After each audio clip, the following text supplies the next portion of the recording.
Okay, you were able to identify one of the photographs. But just from the name of the carnival deal here, this West Coast shows. Okay. They had two units, number one and number two, and they would travel around independently and go to the county fairs. I know they did the Clackamas County Fair and the Multnomah County Fair here. What year would this have been? This would have been in about 59, 60 when I worked there.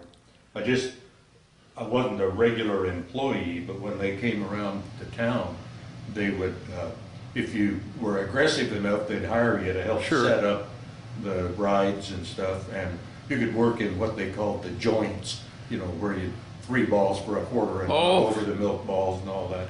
Are those other photographs of that? I don't see Probably any not. other of. It looks like they were taken with the same camera.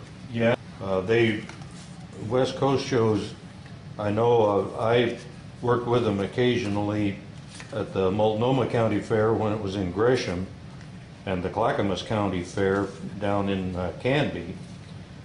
And there's Multnomah Falls, of course.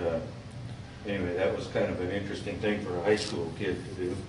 The neat part of it was you'd set up these rides, like the little mini roller coaster they had. They called it the Mad Mouse. I worked on one of those, yeah. Yeah, and once we get that all set up, then we had to take the first ride on it. Make sure it was safe. You know, they said we're not going to let the general public on that if you set it up until you've ridden on it. You know? I remember I worked for a Kittyland park up in Seattle. We talked a lot about the Mad Mouse.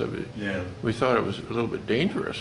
Well, we never had any trouble with it when I worked there. Maybe it just sounded dangerous.